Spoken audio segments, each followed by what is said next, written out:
Hello, and welcome to an exclusive episode of AMA's Marketing and Podcast. I'm your host, TJ Anderson, and in this special episode, we'll be sharing stories and insights from several of our Season 3 guests, which focused on the CMO experience. With these conversations, we hope to help listeners unravel the challenges, triumphs, and pivotal moments that have been shaped by marketing. In this special episode, we'll touch on several topics, including the creator economy, how to think about AI as a tool, leadership, the value of content marketing, and what happens when marketing gets a seat at the table. Join me for a virtual roundtable conversation, courtesy of our podcast guests. In our first segment, Alex Morrison, the CMO of PearPop, and AMA's Benny F. Johnson, talked about influencer marketing and the creator space. Benny and Alex also talk about the value of entrepreneurship and what that means for influencer marketing. In the context of RGA, founded what we called Creator Studio inside RGA. And we built a really good practice, the first one ever at RGA, around creator marketing. Fast forward a few years, I end up going to take the role at Gray that you mentioned. But in the back of my mind, and partly because, there's such a vibrant ecosystem around this space here in LA, but around the world now, this is taking off in a huge way. I knew that this was a space that I wanted to revisit, and I just didn't know when or how it was going to happen. And then there was a very, very serendipitous moment that happened in mid-2021 where, through a mutual friend, I got connected to this dynamic young founder, Cole Mason, who's the founder of PearPop. And it was really just I was blown away by how clearly he could see the future of the creator space and how brands would intersect into that. He had built some pretty amazing tools out of the gate, but what he needed was a partner to help bring it to life in the market.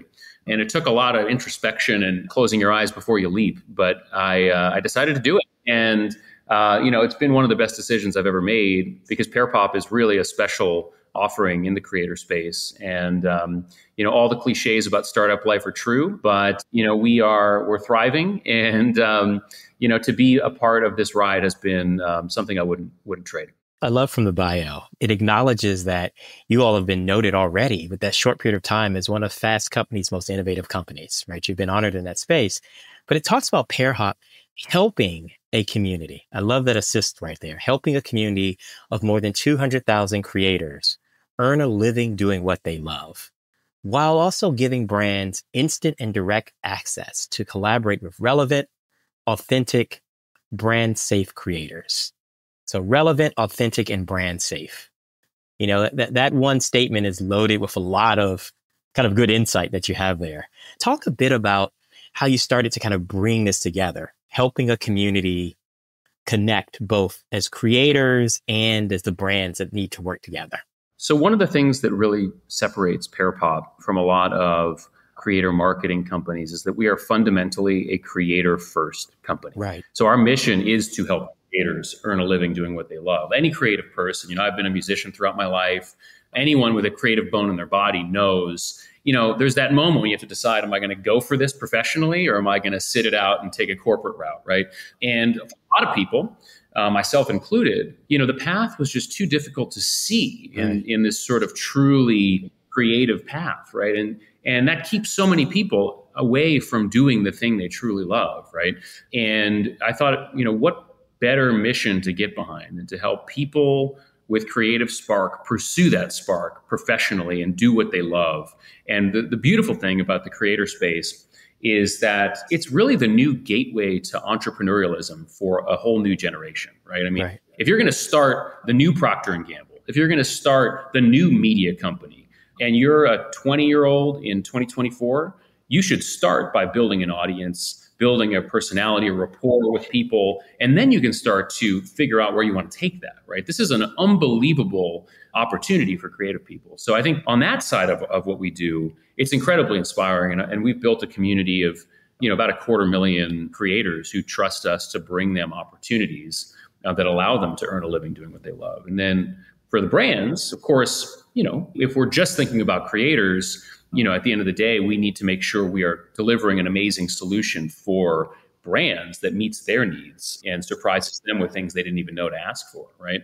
And so I think on the brand side of the house, the real magic of Parapop is in the name, really. It's pairing the right brands and creators using data, right? And so our dynamic matching algorithm, which is the sort of beating heart of what we do here, helps for any brief, any brand, parameters that we might receive.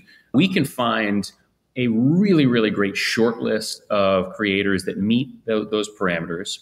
And then we'll lay human eyes on them as well. So it's this sort of man and machine working together to ensure full compliance with the brief, as well as brand safety, right? And not just brand safety, but is it brand suitable? Is it actually advancing the brand, right?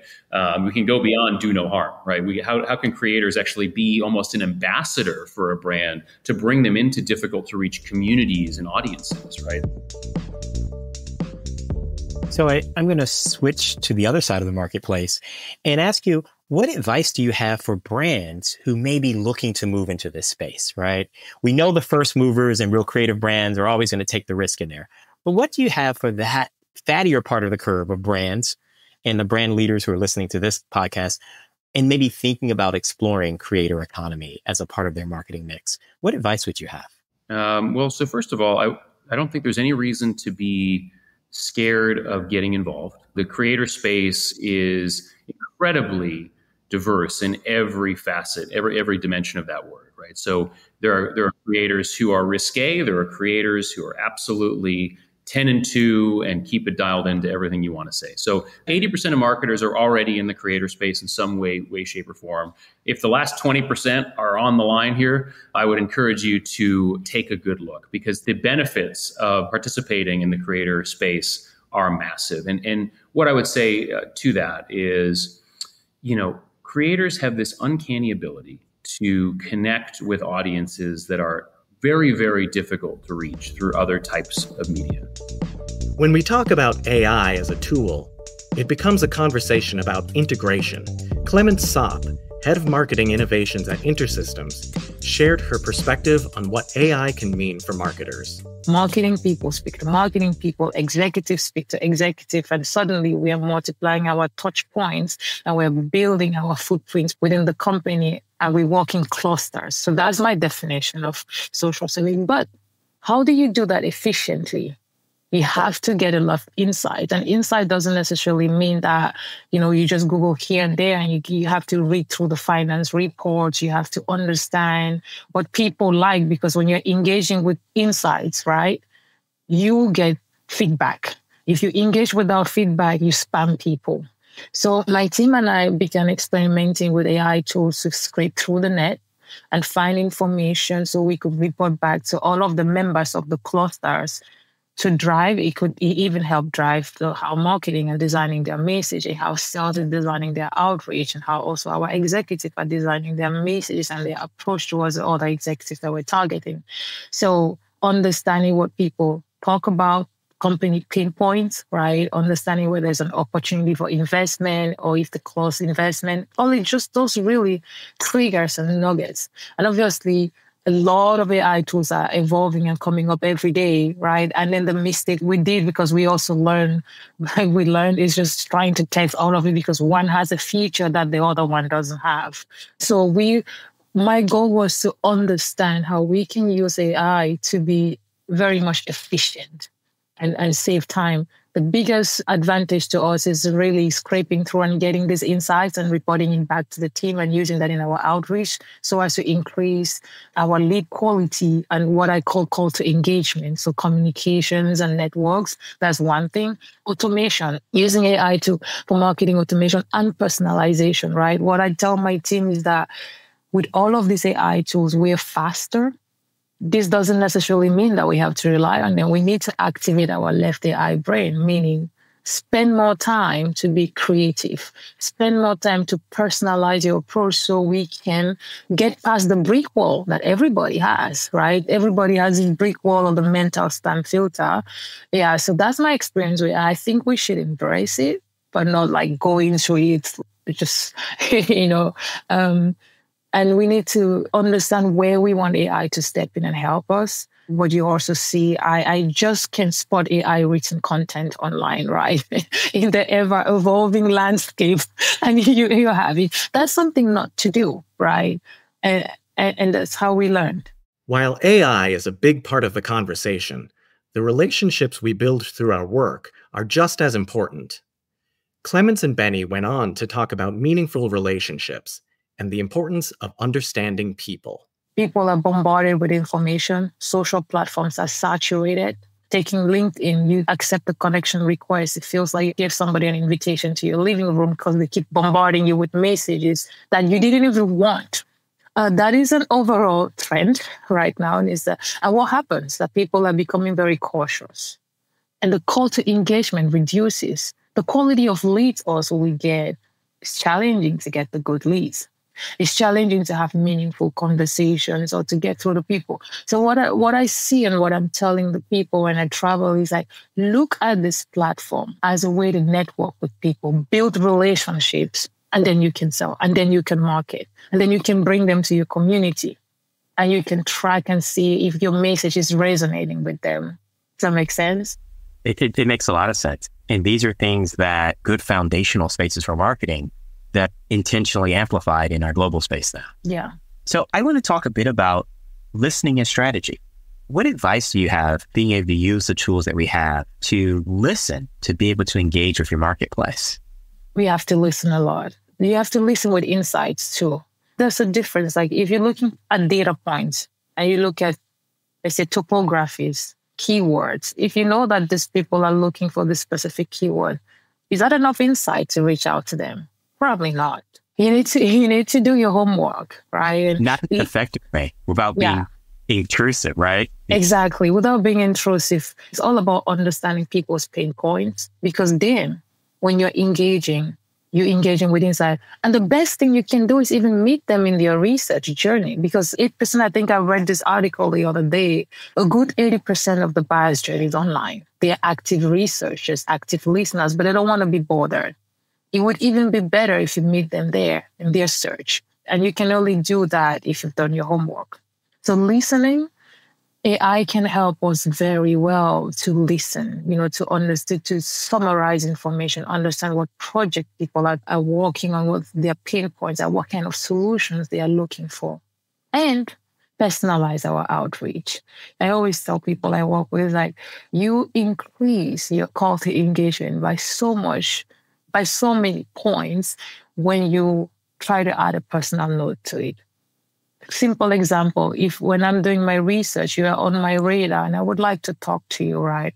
And I realize we probably went to the same school, or your daughter just graduated and you just posted about it. That's an entry point, right? If I start with that, then it's a people-to-people platform. And if we can add that personalized touch, we can build relationships and then we can achieve our goals. That's a really powerful point, right? When we strip away everything in there, our conversation as marketers is always about people-to-people relationships. What shapes the work we do? Benny and our next guest, Dan Shant, Chief Marketing Officer of Corpay, talked about pivotal career changes, the inspirational moments in our careers, and what it means to be a success. And in your role as the overall global CMO, I know you report directly into the CEO. Mm-hmm. Talk a bit about what has been some of your advice for having a successful executive partnership between the chief marketing officer and the CEO? Yeah, well, the first thing I would say is to learn the business. Right. You really can't have any credibility with any senior leader, especially a CEO of a company, if you don't really understand the business. You can't come in, even in a function like marketing, you can't come in with all kinds of marketing knowledge. And when you try to apply it to the business, if you don't understand it, it really just falls flat. And a CEO can see through that pretty quickly, and it just won't work. So I would say that's the first thing. The second thing is to understand what's really important to them, understand their vision for the company. This was one of the biggest steps I had to take when I came on board. It's one thing to discuss, hey, let's consider rebranding the company. It's another thing to really do it. Right. And in the process of doing it, that vision and that CEO perspective is so important, because CEOs really set the tone for the entire company. So really having my finger on where he wanted to steer the company in the next 10 to 15 years. And what was important to him and his vision was very important. So I'd say those are probably the two most important things. In that moment, you did talk about the vision. When was the moment that you woke up and realized that you had become Corpay? That the team and the company and the business had really internalized the new brand? But when was that moment? Oh, yeah. Well, or is that moment happening? Yeah, no, it definitely has. I mean, probably the moment that it really has, I would say there's two. The first is when you see the first advertising on digital channels and It's all new. I mean, it's everything that you've created is there and the world is seeing it. That's probably the first thing. But the second one is kind of an interesting one when the signage changes in the building and you get off the elevator and it has the new name. I'll tell you, it hits you. It really does. My boss came in that day, because he named the company originally. He essentially founded the company and he named it FleetCor originally. And so he came in my office that day and said, wow, I've known we were going to do this for multiple years. And still, when I walked in, it hit me. Wow. So I'd say those two moments. First of all, I really think that one of the biggest challenges I've always had in most CMO and senior marketing roles, and I've talked to others that have had the same, is convincing folks that marketing is a very relevant and impactful function. Right. And it's gotten easier in recent years, but many operators and general managers and sales leaders and hardcore people, they kind of think of it as this side function as opposed to really the core of how we can actually create not just short-term customers, but long-term customers. And so I'm a boss who gave me this term that I love, which is the marketing of marketing internally is so important. How you sell the function internally to your peers and to your CEO is absolutely critical and almost as important as what you do externally. And so I would say that is an absolute critical part of the function is really showing the value that marketing brings to the table. Right. And I'll add to your conversation on that point, and it's building the credibility before you need it. Yes. Right. Because where does that come in? The marketing of marketing, it comes in those inflection points, getting a budget approved, getting a new strategy introduced, right? Yes. Taking a risk on new platforms and spaces. If you haven't done the work that you talked about before of marketing, building the credibility, you're really swimming against the tide for those moments. Very much so. Yeah. Very well said. Our next guest, Aaron Levzow, an innovative marketing leader and the growth advisor for Batch and Box, talked with Benny about working with people and understanding priorities. Let's talk a bit about that. Your influence beyond just the marketing team. How are you able to take those lessons and drive your influence as a marketing leader across the rest of the business? So I think it's a lot of psychological understanding, like psychology. When you think about what makes someone close off, well, when they feel like their voice isn't heard, when they feel like they have to be defensive, when there's a culture of fear, when someone tells them no. The word no, we have built in our society as a bad word. If someone hears no, they immediately are like, oh, you hate me. Versus, okay, well, let's flip that. What creates openness? What creates the ability to not feel defensive, to feel like you can put it out there without judgment? One, some of that takes time. How do you build a culture of that? Two, how are you an active listener? And then three, the yes and versus the no. Like, okay, I hear where you're going, or tell me more. I do a lot of that too. Like, tell me more why you're thinking that. Right. And a lot of time, other departments, other stakeholders, they just want to be heard. And a lot of times they're not wrong. It's what their priorities are and what they're getting judged against. Right. Those might not match with marketing's. And so it's figuring out, okay, well, who matters at this? The business matters, right? The business, people matter. And the best way to get to that is to figure out if our priorities are misaligned or where they lie with each other. So it's a lot of active listening. It's a lot of wanting to do there, to be in those situations, because a lot of people shy away and put their silos up and go, I'm going to sit here in marketing. But marketing, we're a support mechanism.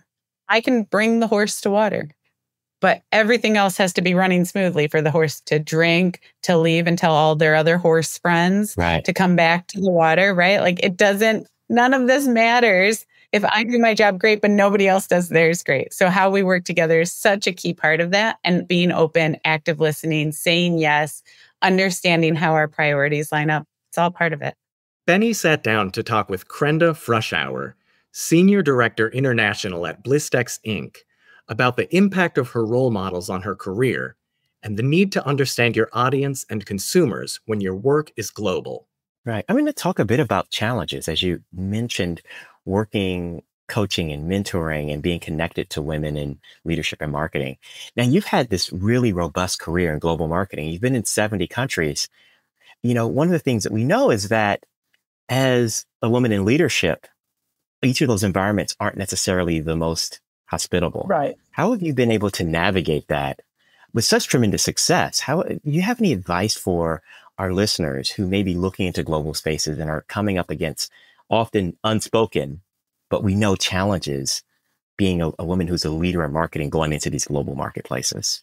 I think that's a good summary of people who may be concerned about going into international marketing because it might not be as comfortable. But I would say to move forward, don't be fearful. And, I was personally inspired by my own mother and grandmother who were told, don't, you can't do something. And I say, how do we figure out how we can do it? Right. For my mother, she was not allowed to take an advanced math class because she was a girl. And my grandmother fought it. Right. And she won. Wow. And she would always tell me that story at the dinner table. And so inspired of, someone who was told not to do something and then they did it and then they really excelled in it. And she became a math and science teacher. Right. And then if you think about her two daughters get an MBA, are directors and then board members, we've really continued on that. And so someone needs to create the path. And why not? Why not do that? Right. And so in working in other countries, I have found that just letting people know how much you're interested in them and interested in their business and that you're there to help them really builds that relationship and that respect, no matter whether you're female or male. I love the energy direction, and I love the story of your mom and the multi-generational push. It really resonates for me as well. I think we were telling you before, my wife's a mathematician and software engineer by training, and being in that and being the only girl in the math classes and pushing forward. And she's really been committed to that. It really is a gateway for things that are possible. Having, and I think about that as you look and you grow. When you think about kind of the complexities of the marketplace, do you ever have creative tensions where your messaging in one country rubs up against consumer needs or perceptions in another? Like it's close enough where someone sees or is engaging with the brand differently outside of their home country and comes back and there's a tension? You can have some tension, but I think the way to get ahead of that is to actually inspire each of the groups of what your core marketing and reason for the brand is, with the brand pyramids, with examples, really showing the positives of what we're doing to make a difference in consumers' lives. So, I think in marketing, you have a choice of, are you communicating fear or are you communicating love? And when you go down that path of love, you're less likely to have an issue of that conflict and negativity coming into the market. So if, Blistex consumers, it's common to have problems with dry lips and chapped lips, but we're not showing bleeding chapped lips in our advertising, right? We're showing the positive of people who are going outside in the sun and the wind and dry atmospheres. And whether they're skiing in Finland or they're doing water sports in Panama, it's still the same theme of that you can go out without fear and your lips will be protected because Blistex will protect your lips. So that seems to go in a positive manner, no matter where you are in the world. Wow.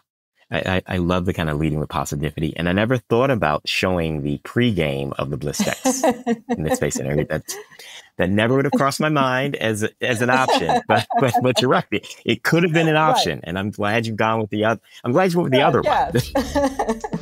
Leah Chandler, Chief Marketing Officer of Discover Puerto Rico, talked with Benny about the CEO and CMO partnership and why marketing needs to have a seat at the table and internalize the company's mission.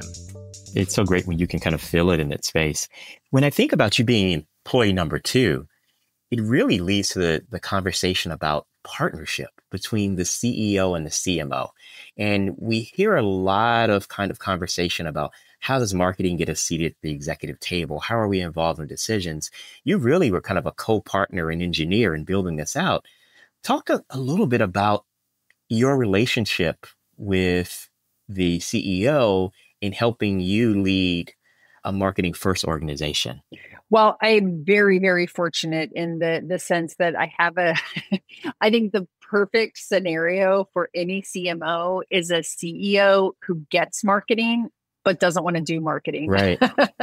And that's, that's what... Nice distinction there. I like the nuance, right? I mean, honestly, every CMO probably fears that, you've got a CMO who gets it and they want you to be successful in your role, but hey, I'd love to see that before it gets sent out, or hey, let me take a look at that ad. And that's just not Brad Dean. Brad Dean really understands, the bigger picture, the mission of the organization. He's got, very specific roles and relationships that he's managing. I spoke to Brad for the very first time during a phone interview back in 2018.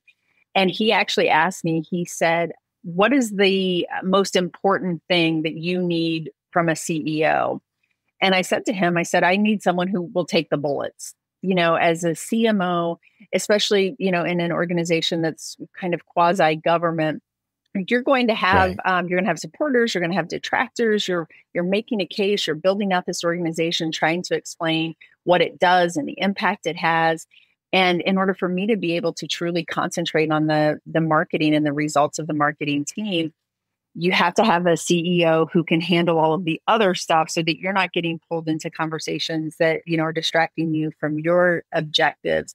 And in that conversation, I remember him also talking about this opportunity to create this new destination marketing organization. And he referred to it as a mission. It wasn't a job. It wasn't a career move. It really was a mission. And I was immediately kind of stopped in my tracks. And it's something that I've, talked to every single person I've hired in the 6 years since that conversation to understand that, yes, it's about heads and beds, and yes, it's about revenue, and yes, it's about economic impact. But at the root of what we do every day is the people of Puerto Rico. And how are we bringing prosperity to the people of Puerto Rico? Radhika Dougal, Chief Marketing Officer of Major League Soccer, talked with Benny about being a CMO and why taking on new challenges is not only about the opportunity, but the people who make up the organization. So we're going to start off with, what drew you in to Major League Soccer? I know in our careers, we have gravity that kind of extends beyond what we planned, that draws us in. You've had such a varied experience from consulting and fintech and Pfizer. What drew you to Major League Soccer? I would say there are two things that drew me in. But even ahead of that, just if I took a step back and paused, how could you say no to the role being the chief marketing officer at this organization? Like that's like the first question and so that's the first orientation. But then when I had the opportunity to go through the interview process and meet so many of the folks on the team, I learned two things. Number one, the league has incredible tailwinds behind it. This is the moment where we have the opportunity to take advantage of so many incredible consumer behavior, fandom trends that are just taking the league on an exciting growth and trajectory path. And I think that's very cool, particularly for someone who's worked in different stages of businesses. That's really exciting. It's always more fun to be in the growth stage business that is an established league. It's growing. That's wonderful. Right. But the most important thing was actually, as I was meeting people through the interview process, people were amazing. Mm-hmm. People were humble, they were kind, and they were passionate about what they did. And for me, like, the most important thing is I want to spend my time with people that I want to be around, whom I can learn from. And this place has that in spades. It's interesting. One of our first questions, we were talking earlier, and I asked you what was top of mind. The first thing you said were your people. And that really stood out to me. All the things you could have brought up about the work and the business, you really focus in on the people that are helping you deliver this space. Talk a bit about your philosophy for taking care of your teams. Yeah, I mean, I'll say people are everything, right? Like as a CMO, I do literally nothing myself. Right. Which I think is actually like a very interesting thing. Like as you get more senior, you do less and less yourself. And so the most important thing is making sure, and the whole job is making sure you're enabling the people on the team. If you start with that orientation as that is the single most important thing, then how you do that is the question. Right. And for me, I think there's a couple of things. First and foremost, and the jury's out, like I'm interested if you were to ask some of the folks on my team whether this is true or not. Right. But because that's the real judge. But for me, it's really important to make sure that the people on my team feel valued. Right. That they know I value them and that they value each other. And we find and make intentional ways of showing that. So, that shows up in making sure I say thank you as many times as possible, making sure I share their work with others in the organization, particularly sharing up with my boss or his boss and making sure people really understand the value the team delivers. That's among the most important things. Another really big part of my people leadership philosophy is I've got to be available and enable people instead of the other way around. So I don't necessarily expect, my team to rearrange their schedule for me. Right. It's actually got to be the other way around because they're the ones doing the work. Right. And if they're waiting on me, I'm essentially wasting their time. Right. And I think that's maybe slightly different from how some of the other leaders I've worked with and for have operated. But I really feel like my role is to enable my team, and I've got to be bending over backwards to make sure they have what they need. Right. Because that really becomes the art and the creative magic of the role when you're CMO. In our final segment, Robert Rose, founder and chief strategy officer of the Content Advisory, talks with Benny about the evolution of content marketing and why content has to earn its keep. So, one of the things that's interesting when we think about the last few years, just how robust content marketing has become. You think about 20 years ago, what was innovative and the big ideas we talked about is now table stakes. Talk a bit about what have you seen lately that's really pushing the boundaries of what content marketing can truly be?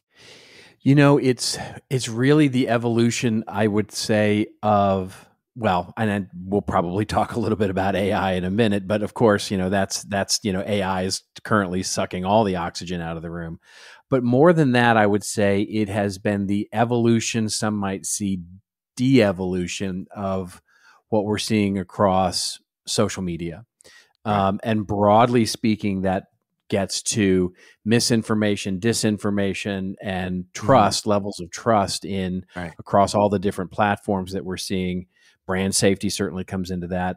But more than anything else, it is because of search, because of AI, and because of social media now, the silos are becoming ever more tight for where people are consuming content. So it's ever more important that we get our great ideas, whether it's thought leadership, whether it's inspiration, whether it's entertainment, out on the platforms where our audiences are. So if leading up to, let's call it the pandemic, even then as late as, 2019, 2018, those kinds of things were all about how do we build our owned media properties to such that we can be found on search and, and create differentiation and all those things. Content marketing is now starting to shift post-pandemic into a world of how do we get our message, our trusted message, out on as many platforms where our audiences are. And interestingly, the complication with that, of course, is TikTok and the For You algorithm that is really taking over the world of social media now means your audience size on those platforms matters much less. Right. So every post has to earn its keep. Every piece of news you put out has to earn its keep. Every single piece of content has to earn its keep. So it means moving more of our quality content out further to the edges so that we can actually create that reach and differentiation and trust all the way out at that edge. In these episodes, we aim to share conversations and ideas that will help you overcome challenges, see the opportunities that allow the work to be about the mission, and ways to expand the profession that is marketing. Thank you for joining us for this special episode of AMA's Marketing And. We hope you enjoy these insights from our guests and their thoughts on leadership, our marketing profession, and why we should all learn to say yes more often. You can learn more about AMA and listen to additional episodes of Marketing And on ama.org or wherever you listen to your podcasts.